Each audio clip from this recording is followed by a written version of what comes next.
Boa noite, bem-vindas e bem-vindos a mais um Turismo Meeting, o nosso espaço digital quinzenal das quartas-feiras à noite, onde falamos sobre turismo em espaço rural e tudo o que envolve. Este evento, esta conferência é uma organização da Espaço Visual e da sua e do seu departamento de formação, a Agrobusiness School, e que tem como objetivo criar massa crítica à volta do turismo rural e tudo o que envolve, do enoturismo, da animação turística, neste caso hoje até do turismo de habitação.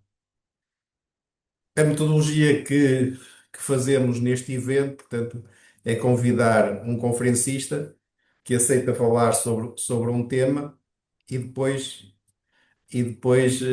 responde às questões que sejam colocadas pelos participantes no bate-papo de Zoom. Portanto, para o tema de hoje e para esta conferência de hoje, as dúvidas, questões e opiniões que queiram colocar ao nosso conferencista, por favor, coloquem por escrito no bate-papo do Zoom. Hoje, o tema é turismo de habitação e turismo em espaço rural. É nosso conferencista Francisco de Calheiros, um histórico, um pioneiro nestas andanças do turismo de habitação. Alguém que, na minha opinião, a região de Ponte Lima e o Alto Minho muito devem por tudo o que tem feito para promover esta região, para promover o seu turismo, para criar valor nesta temática. Francisco de Calheiros, bem-vindo. Muito Obrigado. obrigado por ter aceitado o nosso convite. Bem-aja por estar connosco. E agora passo-lhe a palavra para nos falar sobre o turismo de habitação, sobre a sua associação de turismo de habitação, a Turiado. Muito obrigado. Pois, muito obrigado, sou eu que agradeço e boa noite a todos.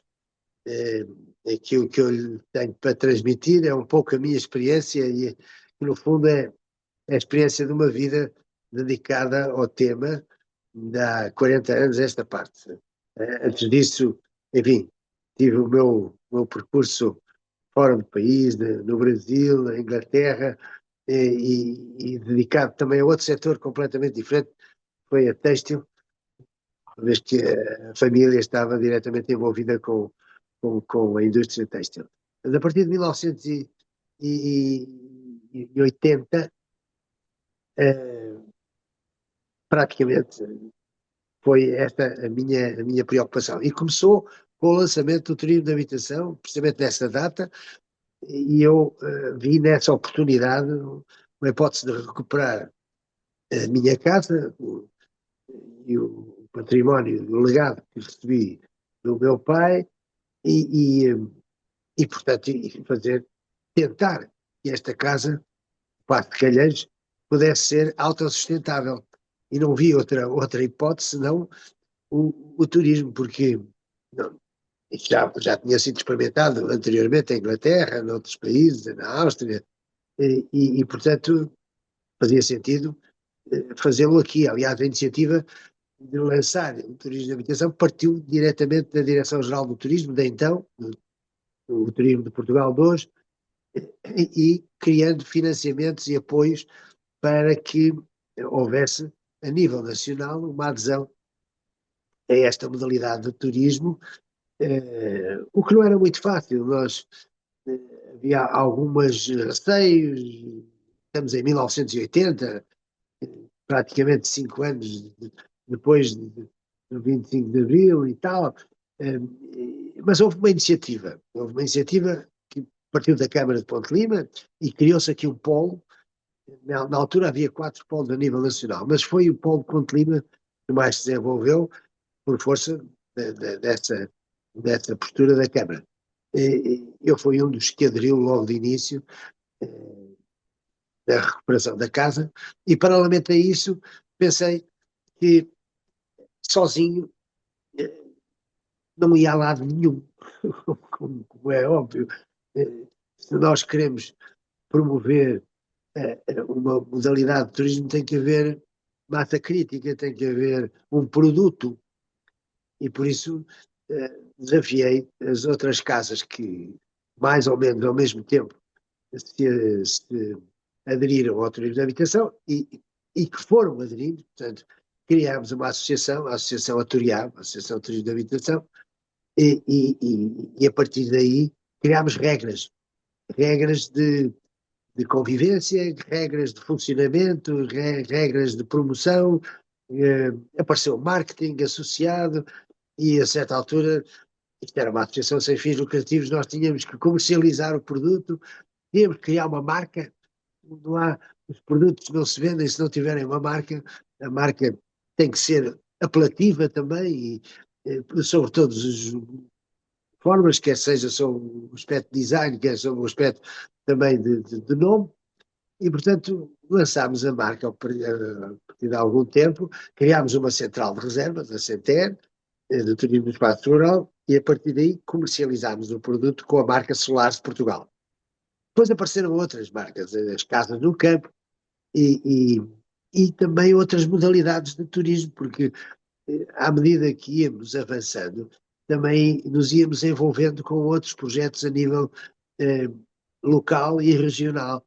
Foi o caso, por exemplo, do programa Líder, do programa no Val do Lima, a Turiab lançou e criou a Adril responsável pelo programa Líder.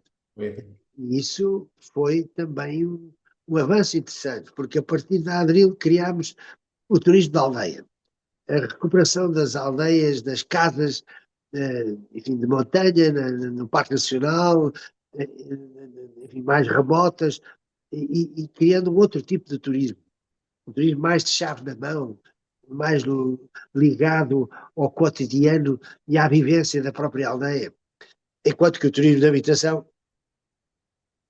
era um turismo familiar, um turismo com a presença do dono da casa, com o serviço de pequeno almoço e com outros serviços que se foram associando, como é o caso de hoje, para além da parte lúdica, que as casas foram adquirindo, de piscinas, de ténis, inclusive algumas com o seu pequeno spa, jardins, vinhas, enoturismo, enfim, isto é toda uma evolução e a criação também do agroturismo, por isso é que apareceu o agroturismo, sem sendo em vez de ser o alojamento da casa principal, criar um alojamento nas dependências agrícolas e a recuperação das dependências agrícolas. Portanto, tudo isto é uma evolução. Turismo de habitação, agroturismo, turismo rural. Depois foram sucedendo as definições e os enquadramentos ao ponto de se criar o turismo no espaço rural, que englobava tudo. Mas também a legislação se foi adaptando, que a certa altura se achou que era pertinente existir o turismo de habitação e o turismo no espaço rural para dar mais ênfase ao produto Solares de Portugal. E que é, no fundo, o turismo com identidade, história, que hoje é muito vulgar chamar de storytelling, porque, porque as casas e estas casas resumem muita história da sua região e de Portugal, e as famílias associadas pela sua origem a vários factos e da história de Portugal. E, portanto, daí este tipo de turismo de experiências diferentes, que vai também se desdobrando. Ainda agora, Ponte Lima está a lançar o turismo literário. Enfim, ainda que não seja uma total inovação, é alguma inovação, criando circuitos. Ponte Lima é rica, né, nos seus poetas e nos seus escritores, e para além de criar esse roteiro pelas várias locais dentro da vila ligados aos seus escritores, desde António Feijó, ao Conde Aurora e por aí diante, também desafiou os solares e a Turial e as casas de família que têm os seus arquivos e que são depositários enfim, de um manancial enorme de documentos e de história relativos à região e ao país, que também se associam a essas visitas do turismo literário e aos circuitos do turismo literário. Portanto, isto é uma coisa nova, que está em cima, que vai, inclusivamente, está a ser anunciada, ainda não começou, vai começar no fim do mês de maio e durante o mês de junho. Mas isto para dizer que tem sido sempre essa evolução. A Turiab sempre se preocupou com a inovação e vir acrescentando ao longo do tempo a sua oferta, que não é só alojamento, é muito mais do que o alojamento, como eu digo, é essa experiência, mas também ao mesmo tempo preocupando-se com o território. E quando se envolveu com a Adril e lançou a Adril, foi criar projetos que dessem origem à animação turística. E por incrível que pareça, aquilo que em termos de estratégia de desenvolvimento local achou que era interessante e prioritário era criar um golfe. E, e também abrir a porta aos cavalos. Eu quero dizer que há 40 anos, por incrível que pareça, eu fui dos poucos que andava a cavalo, e sempre que aparecia em Ponte Lima a cavalo, era como se um animal, como um elefante, aparecesse na praça pública. Toda a gente se juntava à roda do cavalo. E a iniciativa foi lançar os cavalos, criámos um hipódromo para corridas de cavalos em Portugal. Um dos meus companheiros que era da Comissão de Coordenação da Região Norte, na altura, que me ajudou a criar a estratégia de desenvolvimento local, dizia assim, em relação ao Golfo, não foi fácil argumentar que um projeto ou um programa de desenvolvimento rural fosse apoiar um Golfo. O que é isto? Bruxelas exigiu muito mais do que propriamente uma candidatura. Não, vocês têm que justificar porque é um golpe. Não, nós vamos com o golpe, vamos criar um turismo enfim, de qualidade, vamos criar postos de trabalho, vamos criar atratividade em termos de evento, vamos criar, enfim, também inovação, e, e esse meu amigo dizia assim num parágrafo, no pé da página, assim: bom, é assim, os portugueses, em relação ao golfe, os portugueses são mais para o toiro, as touradas. O golfe, o golfe não era fácil de enquadrar um golfe do Minho, ainda por cima. O facto é que está lá, o Golfe de Ponte Lima, um dos bons e melhores equipamentos a nível nacional e que tem sido um polo de atração. Os cavalos por força da falta das apostas, porque os cavalos só se aguentam as corridas se houver apostas. E por mais que se lutasse pelas apostas, há um monopólio das apostas em Portugal portanto, foi impossível. Mesmo na Assembleia da República não passou. Parece que agora está prestes a passar. E Claro. aquilo que parou em termos de corridas de cavalos renasceu. Quer dizer que este ano já estão anunciadas 4 corridas Fantástico. de cavalos portentosas e o hipódromo já está super limpo e vai renascer. Além disso, depois veio a Feira do Cavalo, etc. Portanto, animação turística, eh, com alguma originalidade e diferente. Depois, também, o turismo da aldeia foi muito importante, a recuperação das casas, a nível das aldeias, e fomos nós que escrevemos a legislação do turismo da aldeia, sugerido pela própria Direção-Geral do Turismo, como fomos os iniciadores e os promotores desse tipo de turismo, pediram-nos para escrevermos as características do turismo da aldeia.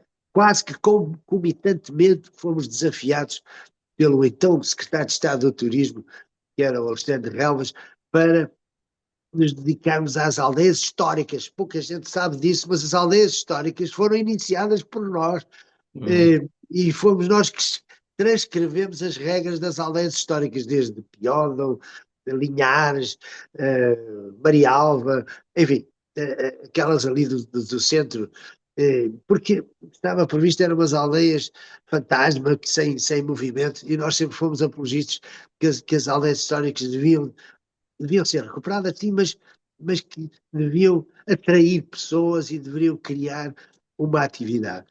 Aliás, também foi esse o princípio que esteve nas aldeias que nós apoiámos e do turismo da aldeia: combater o êxodo rural, combater a desertificação, se é que se pode chamar assim, e tentar fixar as populações e tentar interessar os jovens. Não é fácil, porque Isto não é um negócio de grandes números. Portanto, é um negócio de autossustentabilidade. E é preciso, no fundo, quase que uma educação de forma a conseguir transmitir Muita aos, paixão, né? É preciso muita de paixão. paixão para conseguir transmitir à geração futura. Agora aparecem outros utentes que são os nómadas Digitais. digitais e que começam a ocupar também as casas e essas coisas vão evoluindo. Mas, enfim, foi um esforço grande até convencer os donos dessas casas, que eram os mais idosos, e a reação que tinham é: deixem-me em paz, eu quero morrer na minha casinha tal como ela está, mas eu não tenho aquecimento, isto mete água, isto é uma umidade extraordinária, e não tem, pode recuperar a casa, pode ter melhor qualidade de vida e pode ter aqui também desenvolver uma atividade e receber os turistas. Ai, turistas, eu nem pensar. Depois foram-se adaptando e o turismo nasceu quase que espontaneamente, de uma forma espontânea, mas, enfim, foi todo um trabalho inicial. Claro. Portanto, este tem sido, de forma evolutiva, no fundo, desenvolver redes, criar as redes, mas manter as redes vivas e ativas. Elas não se ficaram por Portugal ou pela região. Também tentámos e fizemos uma rede europeia. Criámos a Europa das Tradições, criámos ligações com outras associações europeias que tinham características semelhantes com a nossa, que era o património erudito e famílias conhecidas.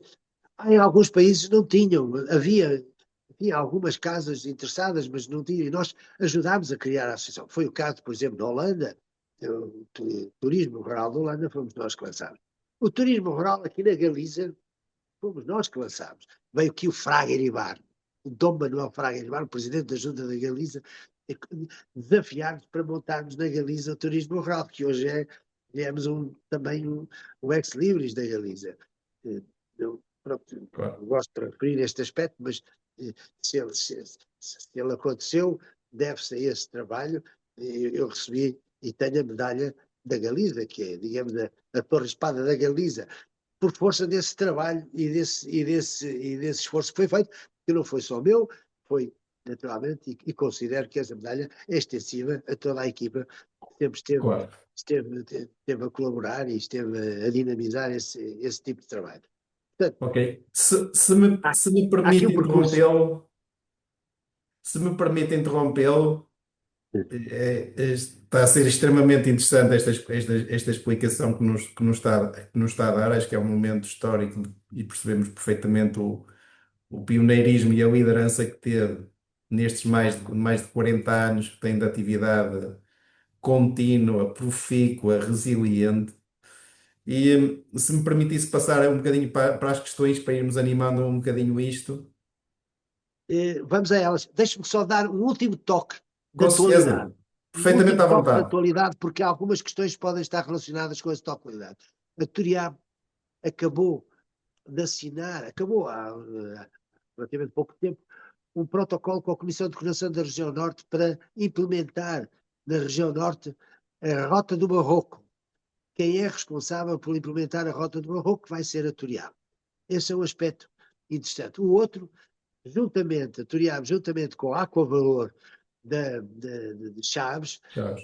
estamos a coordenar um PREI. Um PREI é algo que a Comissão de Coração também lançou e desafiou nas várias áreas, desde a saúde, enfim, ao turismo, e portanto o turismo somos nós os coordenadores desse PREI, que é uma plataforma de especialização inteligente, plataforma regional de especialização inteligente. Isto assim dito é uma grande parangona, mas qual é o objetivo desse PREI? É identificar na região norte as áreas do turismo que devem ser, digamos, as áreas sobre as quais deverá incidir os investimentos do próximo quadro comunitário. Portanto, é uma responsabilidade muito grande aquela que nós estamos agora a acarretar e que temos aos ombros. Dou-lhe os meus parabéns e tenho a certeza que vai ser um sucesso. A Ana Andrade pergunta: quais os canais digitais que usa para obter hóspedes para o seu turismo de habitação? Isso, bom, nós todos trabalhamos com a Booking, com a Expedia, com a Airbnb, enfim, várias plataformas, não é? Que trabalham com a nossa central de reservas, mas isto é super evolutivo. Amanhã, de manhã, vamos estar numa ação de formação aqui, até em Valença, com os vizinhos galegos, justamente para dinamizarmos toda a parte das, do que tem a ver com a divulgação, a comercialização do turismo através das redes, através, entrando com a inteligência artificial, entrando também com as novas ferramentas que são muito importantes. Assim, hoje a evolução, nós nunca não somos capazes de distribuir mais reservas. O cliente hoje com o seu smartphone tem acesso a toda a informação e faz a reserva diretamente onde quer e recebe tudo. Portanto, nós temos que estar preparados, quer através do channel manager, que nos consegue, digamos, gerir eh, corretamente eh, a ocupação das nossas casas e fazer uma interface com, com essas plataformas, não é? E de forma a que todas aquilo que necessitamos, não só Claro. da reserva em si, como também dar todos os elementos de estatística que são hoje obrigatórios, podemos fazê-lo de uma forma automática. Estamos a trabalhar nisso. E isso é incansável. Vocês trabalham o segmento premium, não é?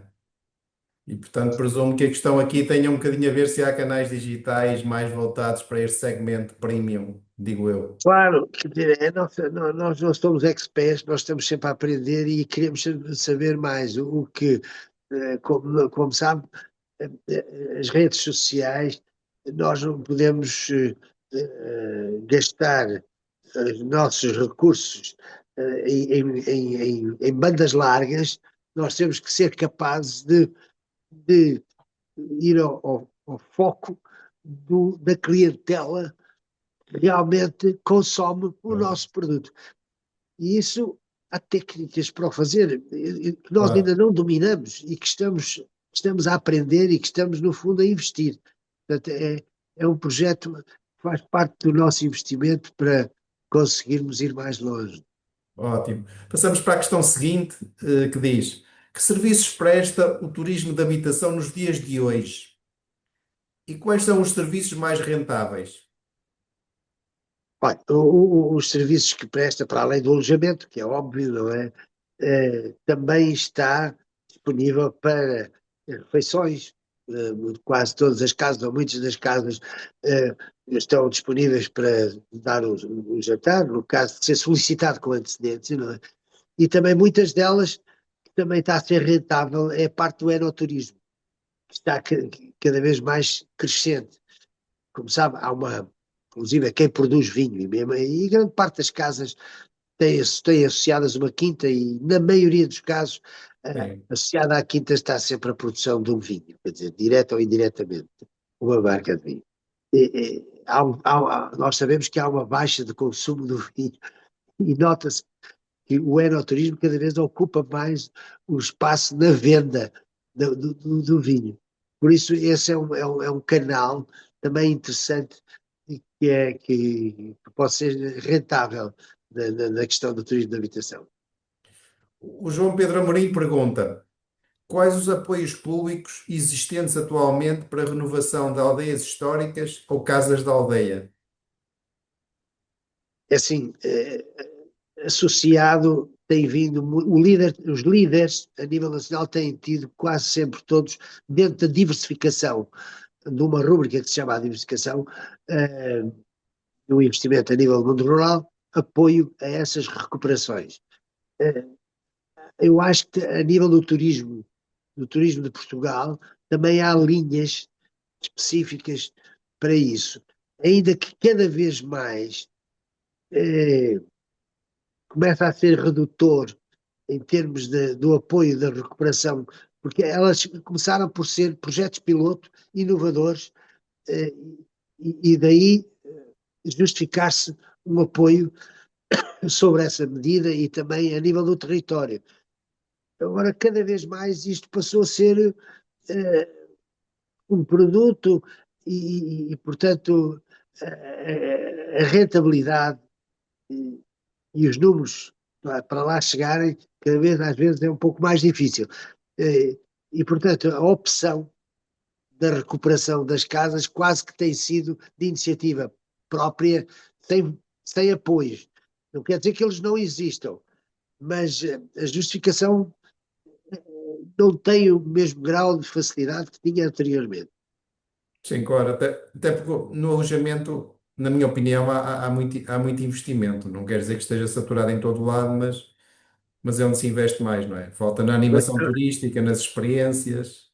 Agora aconteceu um fenómeno nestas questões do alojamento, é que apareceu o alojamento local. E Sim, nestas questões do alojamento local, não é propriamente um empreendimento turístico, o alojamento local. Inclusivamente criaram-se facilidades para o alojamento local que o turismo de habitação e o turismo rural não têm. Inclusive no que diz respeito isso é um dos aspectos que nós focamos, não é? Às normas de proteção. segurança, Que proteção. se formos a ver, uma casa de turismo de habitação, que é uma casa privada aberta ao turismo, tem que ter uma sinalização interior, quase como se fosse um hotel. Ora, a pessoa não vive num ambiente desses, com, com luzes, sinalização e placares de saída. Não sei se me faço entender. Sim, sim, sim. Quer dizer que não tenha que haver informação das pessoas em relação a isso. E existe essa informação. Mas esses sinais exteriores é que estragam, digamos, o ambiente familiar que se pretende dar e a experiência que se pretende criar de quem está. E isso contrapõe, por exemplo, em relação ao alojamento local, que não precisa nada disso, não é? Claro. E, e, e o que é que se está a passar em relação a estas dificuldades? É que quem atribui esses licenciamentos são as câmaras municipais. Desde que são as próprias câmaras que digam assim: olha, não vá para essas modalidades, vá para o alojamento local que é muito mais fácil. Quer dizer, resumindo, daqui a pouco o país está cheio de alojamento local e acabou o turismo de habitação e acabou o turismo do espaço rural por causa de uma medida que não faz qualquer sentido.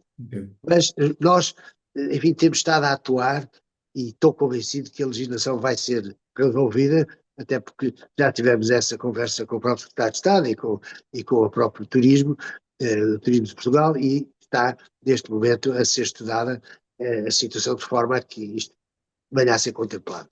Contém. O Arthur Monteiro pergunta: uma casa normal pode ser convertida em turismo em espaço rural? O que é necessário fazer para a conversão? Bom, eu não sei o que chama uma casa normal. Normalmente, o turismo rural deve ter, uma casa tem que ter características arquitetónicas no meio em que está inserida. Quer dizer, entre uma casa rústica de pedra, enfim, com anos de existência portanto, e adaptá-la ao turismo rural, parece bem. Uma casa de alvenaria que foi construída há pouco tempo com materiais novos, né? Não está dentro das características que as pessoas normalmente têm como imaginário de irem para um turismo rural. Não. Portanto, a casa normal, só para responder aqui, tem que ser uma casa com características arquitetónicas específicas da região onde está inserida, utilizando os materiais próprios dessa mesma região. Muito obrigado. Pedro Santos, o que tem feito a Câmara de Ponte de Lima, para ajudar o turismo de habitação do seu concelho? A Câmara de Ponte Lima e, sobretudo, a atual Câmara tem sido muito sensível. Quero dizer que tem sido muito sensível, tem, que, inclusivamente, por sugestão nossa, criou, digamos, este slogan que Ponte Lima é o berço do turismo de habitação, Eh, Já vamos no, no, em vários encontros nacionais de turismo de habitação, mas o último foi totalmente, eh, há 2 anos, foi totalmente, enfim, apoiado pela Câmara Municipal de Ponte Lima, e com, enfim, com todo o, o que isso significa. E agora vamos ter um Encontro Nacional de Turismo de Habitação no próximo dia 29 de maio, que também a própria Câmara assume essa liderança de apoio. Portanto, nós estamos reconhecidos porque na realidade a Câmara, no fundo, vê que o contributo que o turismo de habitação teve para o Ponte Lima como destino turístico. Posso dizer que há 40 anos era uma vila cinzenta Sim. que não tinha turistas de maneira nenhuma. E os primeiros turistas que vieram para Ponte Lima vieram motivados pelo turismo de habitação. Depois vieram outras, as gastronomias, o sarrabulho, essas coisas todas. O Festival de Jardins, quer dizer que tem um Festival Internacional de Jardins único a nível nacional. E depois todos, enfim, todos os equipamentos, eventos, o Caminho de Santiago, que é outro produto importante que todos degladeiam municípios para que o caminho passe à sua porta. Ponte Lima tem isso desde sempre, não é? Porque é o caminho português de Santiago por aqui passa. Portanto, mas esta associação ao turismo de habitação é muito importante, para além para além de apoiar outras iniciativas, quer de animação turística, quer culturais associadas ao turismo, tem como ex-libris Ponte Lima o turismo de habitação. E isso, eu acho que isso é para nós muito, muito importante. É, é win-win, não é? Ganha a região e ganha o turismo de habitação. O João Mendes Ganhamos. pergunta: quais são os principais mercados emissores para o seu turismo de habitação? A Europa sempre foi, a Inglaterra também sempre teve esta relação forte com o turismo de habitação, se calhar até por já um conhecimento in loco por parte dos ingleses, não é? Mas o mercado alemão, o mercado holandês é um dos nossos mercados mais fortes. E começa a ser também, já foi, e agora começa outra vez o mercado escandinavo, a vizinha Espanha. Agora, há novos mercados que realmente estão explosivos, não é? Que é o caso do mercado dos Estados Unidos, do Canadá e até, imagino, da Austrália. São mercados que têm vindo e que estão a procurar, têm procurado muito o turismo de habitação. Era praticamente incipiente há uns anos atrás o mercado americano e hoje tornou-se um dos nossos mercados principais. Pergunta E também. eu não sei se a conjuntura atual, tal como ela está, aliás, isso é uma das expectativas que todos nós temos no turismo, saber o que é que vai acontecer, porque todos nós vivemos, enfim, dia a dia com esta relação internacional e há quem diga que a nível do turismo os turistas vão todos fugir para Portugal, salvo seja, não é? O que seria, digamos, eu não sou assim, não estou assim tão crente, porque acho que as coisas têm que se apaziguar mais para que isso aconteça. Temos que trabalhar, nós temos que continuar a trabalhar muito porque as coisas não acontecem por acaso. Eu acho que se houvesse tantos conselhos como Ponte Lima a promover as estratégias do turismo, quer pela Câmara, quer pela Touriade, acho que se houvesse mais pontos no país, conseguíamos ter produtos turísticos de nicho que nos sustentariam mais em alturas de crise, não é? Porque Sem estamos dúvida, muito alavancados no turismo de massas, não é? sem dúvida. Aliás, vemos o efeito devastador que tem a desistência das rotas da Ryanair para os Açores, não é? E também a concentração de turismo nas cidades, pois você sabe que o Porto tem muito.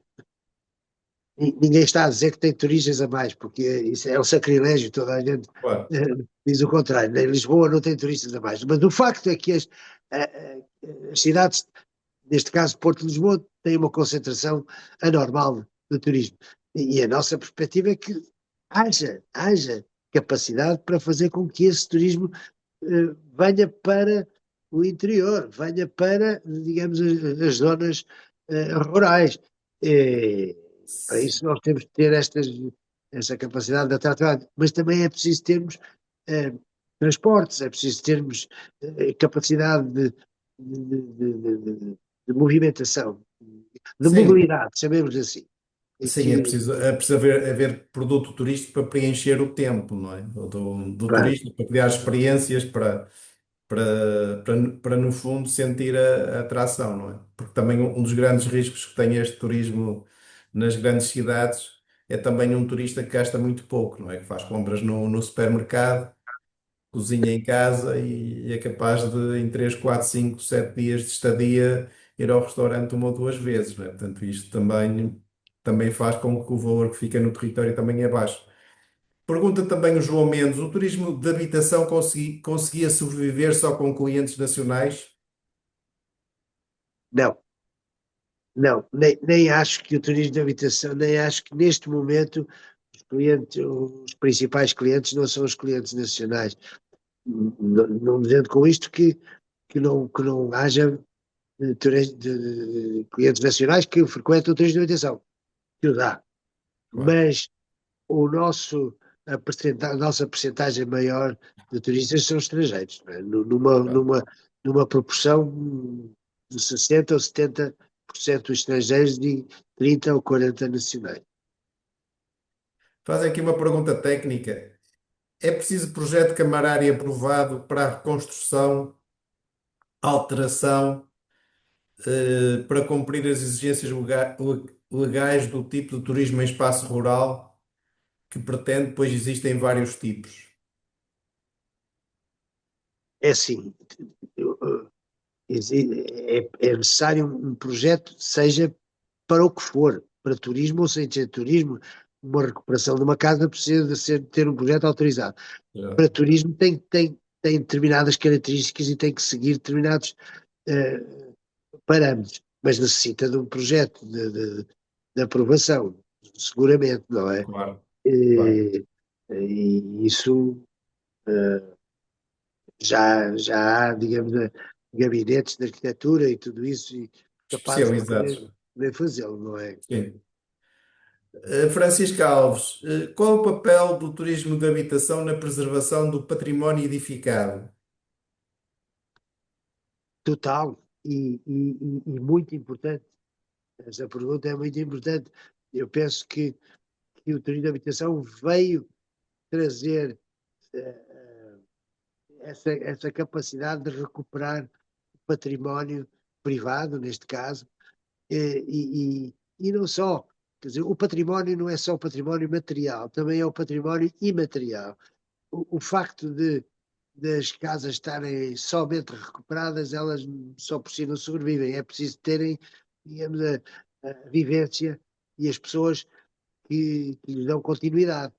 Eu quero dizer que uma das preocupações do turismo de habitação, por incrível que pareça, é a nova geração, é a sua continuidade. Ou há quem chegue aos seus limites de idade e que depois não tem quem dê continuidade ao esforço e ao trabalho e ao desenvolvimento do seu projeto, ou porque os filhos não querem, ou porque realmente não tem geração. E esse é um problema. O problema sucessório também é outro problema. Ainda que não venha à baila, mas é uma maneira de manter as casas e o turismo de habitação é realmente responsável, de uma forma positiva, pela recuperação e manutenção do património nacional. Pouco me diz, deduzo que predomina no turismo de habitação, portanto, no fundo é uma gestão familiar, não é? Ou seja, a família coexiste no espaço e no fundo presta o serviço ou está disponível para interagir com os turistas. Ou já começa a ser profissional, isto é, já. No turismo de habitação já tem equipas profissionais para prestar todos os serviços, inclusive o interface com os turistas. É assim, o turismo de habitação, por detrás desse amadorismo, que é o receber pelo dono da casa, por trás tem que ter algum profissionalismo na questão dos quartos, da oferta existente, da limpeza, enfim, as coisas não se compadecem. Portanto, as pessoas que vêm para uma casa querem conforto e querem, sobretudo, ter ao mesmo tempo qualidade nessa mesma coisa. A qualidade tem que se exercer com profissionalismo, com Sim, conhecimento, e para isso tem que ter uma boa equipa.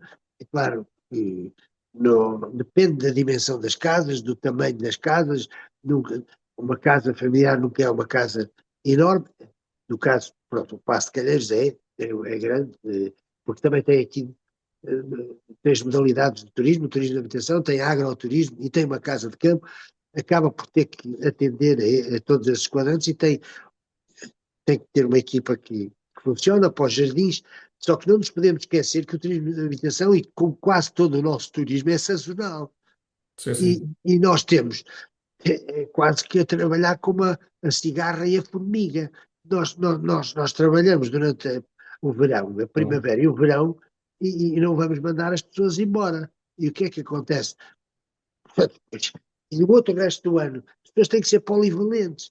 Nós temos que ter uma equipa que seja capaz também de resolver os jardins, de resolver as hortas, de resolver essas situações, e que durante o verão tem outro. É muito interessante, porque isso a polivalência é extraordinária, mesmo até para a saúde das próprias pessoas, por incrível que pareça. Portanto, é uma outra maneira de estar na vida. mas, Mas certo, se não se conseguir polivalência nas equipas, não, é insustentável, porque não consegue, eh, enfim, com, ter mão de com, obra. com os salários e as coisas que tem, não consegue ter um retorno para pagar as despesas, não é? Sim, mas a minha questão tem sobretudo a ver com a gestão, isto é, se a gestão é sobretudo familiar ou se já é a gestão profissional, ou seja, imagino, sei lá, casos que há noutros tipos de turismo, noutras tipologias de turismo, que já há empresas que, por exemplo, gerem 4, 5, 10, 15 casas, não é? Se este fenómeno já chegou ao turismo de habitação. Não, o turismo de Não. habitação não é o caso. Quer dizer, as casas talvez seja, por exemplo, o alojamento local, ou, por exemplo, sei lá, um turismo de Sim, uma aldeia que tem várias casas casa. e, portanto, está a gerir um alojamento, se for a contar, poderá ter 15, 20 quartos e tal, mas distribuído por várias casas e tudo isso. Eh, Quer dizer, tem que haver algum profissionalismo, até porque, repare, aquilo que começámos por falar há pouco, em termos de promoção e de gestão das redes sociais e de gestão, neste momento, das plataformas, não há ninguém que não tenha que trabalhar com isso, não é? Sim, sim, E, claro. portanto, tem que ter em casa alguém que seja capaz de o fazer. Ou Sim, então, claro. ou então, terá que entregar a uma empresa que faz esse tipo de gestão de reservas para, para, no fundo, ocupar a casa, não é? Parece, E a claro, pessoa claro. limita-se a receber as marcações e a fazer o seu trabalho Trabalho, e a ser pago por isso. Mas nessa altura tem que pagar um FII a essa empresa no- claro. que acaba por estar a É, fazer a gestão da ocupação da casa, não é? é. Continuando nas questões, Luís Santos, se há algum projeto de desenvolvimento para o turismo rural na zona da Beira Interior, presumo se conhece algum projeto de desenvolvimento para o turismo rural na zona da Beira Interior. Não, não, não, não, não, sim, de repente não. Claro. A Maria Luísa Martins, o que poderemos fazer em relação às enormes tarifas que o Booking pratica? Desculpa, as tarifas O que poderemos fazer em relação às enormes tarifas que o Booking pratica? Eu presumo que a questão é se há alguma maneira de reduzir as tarifas do Booking. é assim.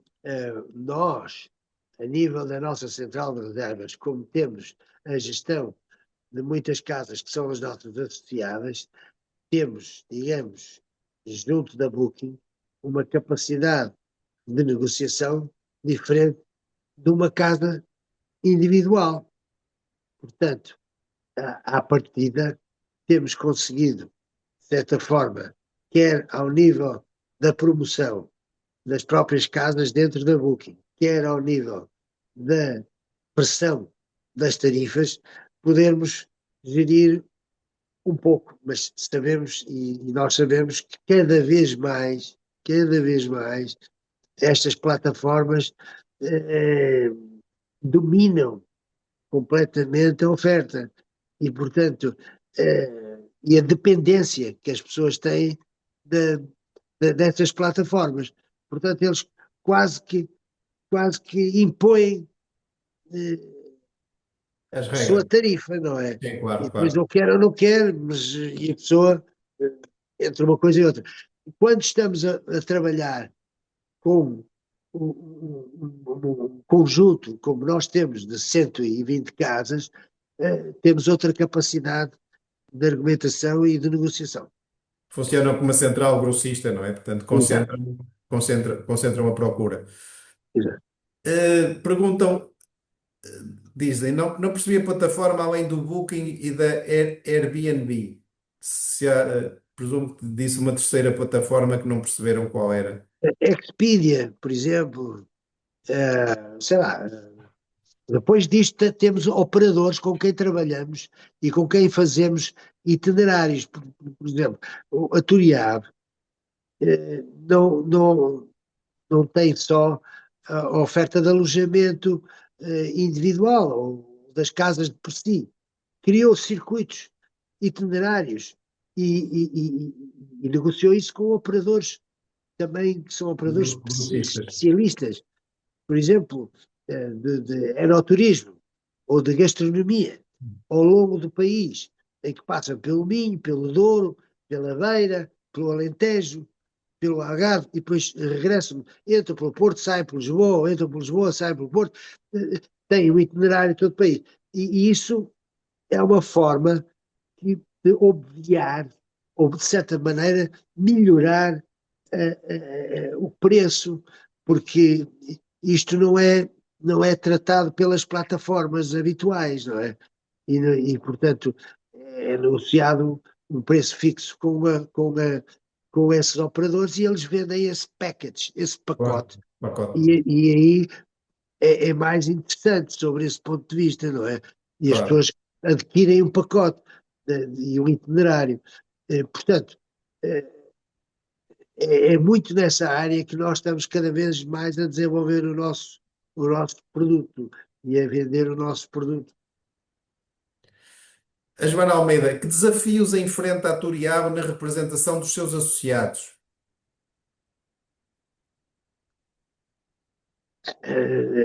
Os desafios é a nível institucional, naturalmente, que tem que se insinuar junto da tutela e de forma a valorizar aquilo que representamos a nível de Portugal, um produto que vende o país, que vende a imagem do país, que vende e promove o país na primeira pessoa, eh, e portanto, essa é uma constante eh, posicionamento que nós temos que colocar a Toriano, não é? E Claro, perante a tutela, não é?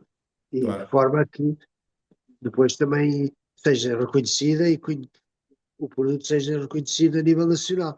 Portanto, senão, O que, o que- senão desaparece.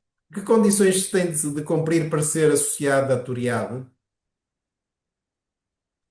Enfim, tem que ser uma casa com as tais características arquitetónicas que lhe falei, a presença do dono da casa, eh, normalmente a casa conhece, ou que conhece a Turiaba, ou que conhece a existência da Turiaba e dos Solares de Portugal, contacta-nos e nós fazemos uma visita, eh, conhecemos in loco, digamos, os parâmetros que a nossa clientela exige, e, portanto, vamos apontando este ou aquele aspecto que terá que ser eventualmente ajustado, ou não, pelo contrário, podemos dizer que supera as nossas expectativas e está completamente integrado.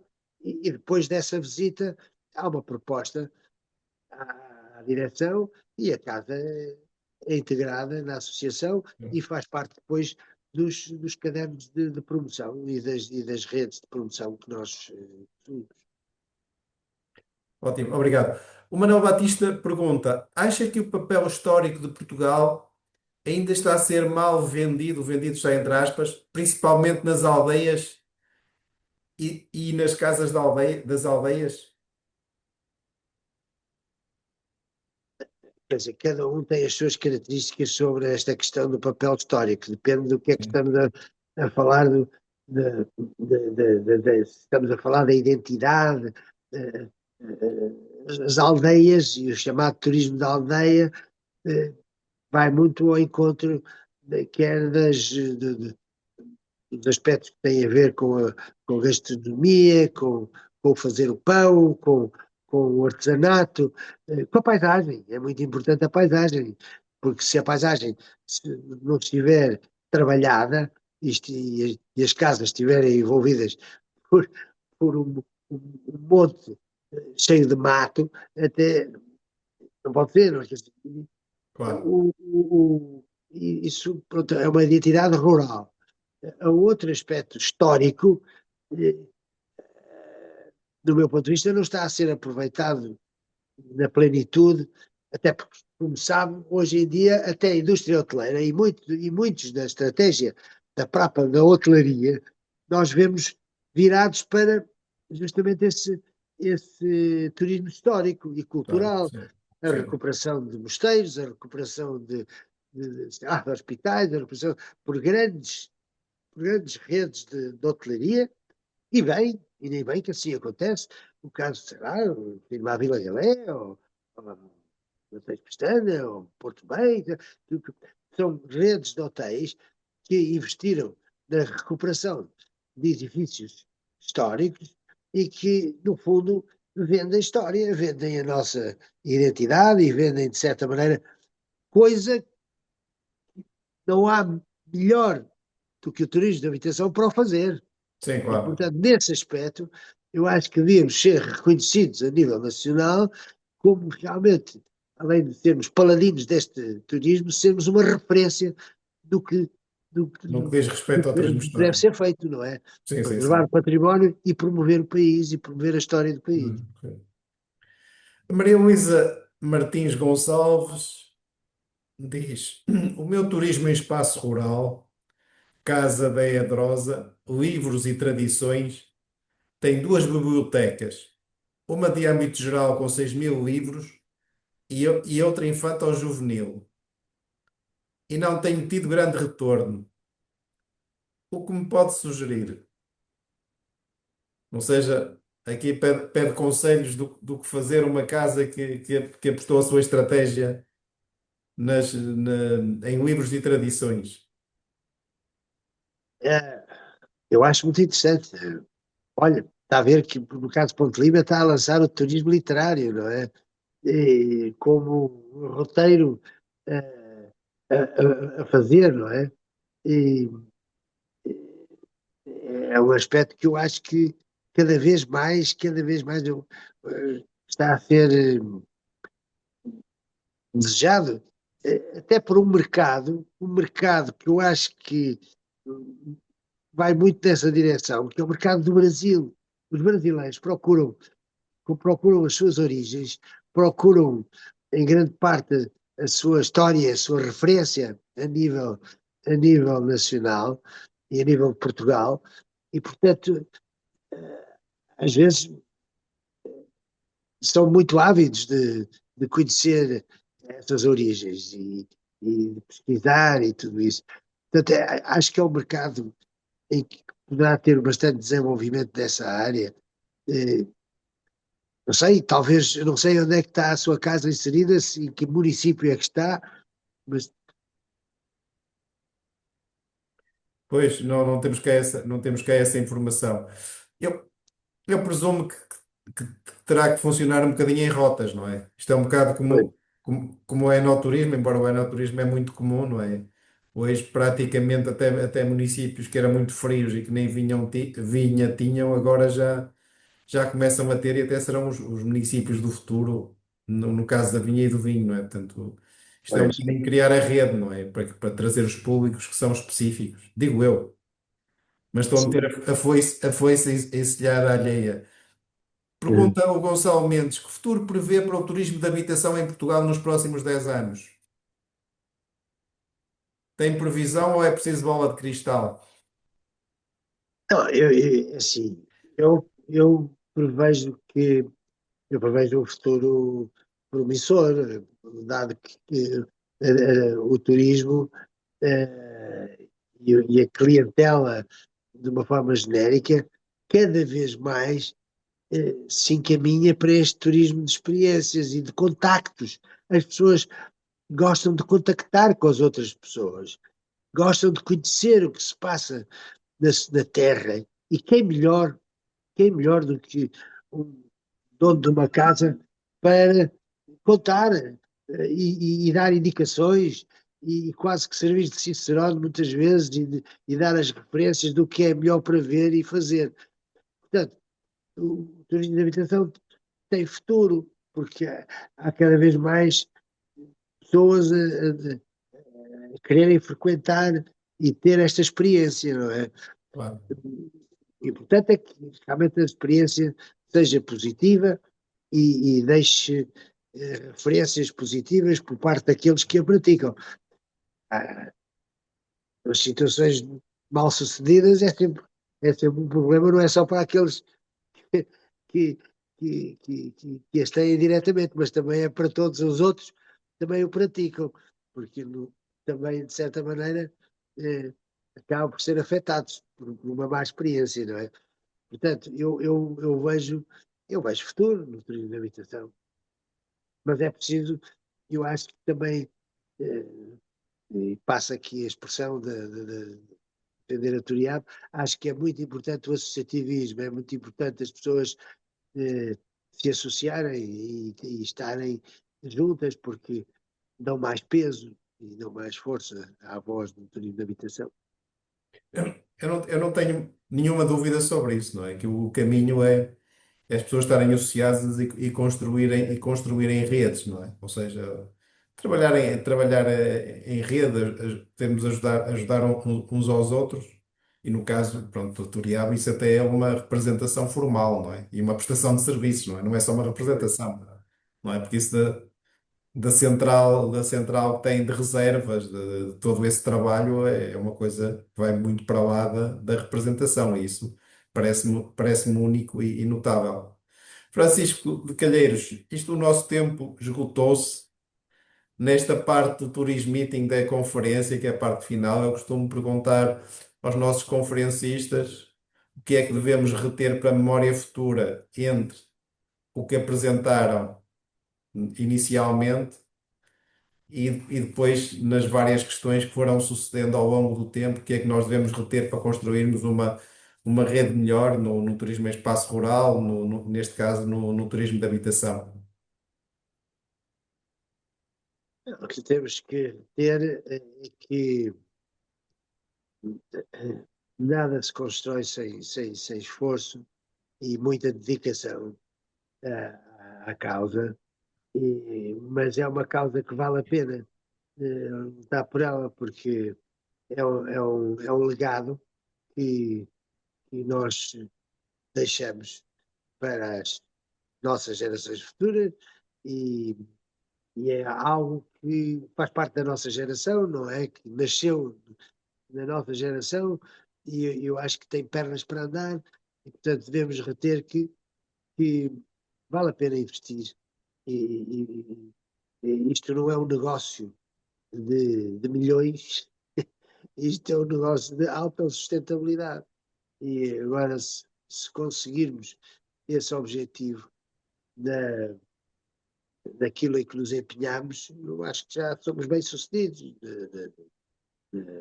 no projeto. em que nos envolvemos, não é? E o turismo de habitação acho que dá muitas alegrias. Vale a pena. Muito obrigado. Bem-aja por estar connosco. Agradeço aos participantes. Hoje tivemos umas largas dezenas, mais de 70 participantes que assistiram a esta conferência em direto. Agradeço a vossa participação. Peço desculpa que deixámos dezenas de questões por responder, mas temos que respeitar os tempos. Portanto, com o meu agradecimento, um bem-aja por Obrigado. estarem connosco e despeço-me até daqui a 15 dias para um outro Tourism Meeting com outro conferencista e com outro tema. Uma boa noite, muito obrigado. Boa noite da minha parte e muito obrigado também a Tá? todos. Um grande abraço, bem-aja. Um abraço. Obrigado.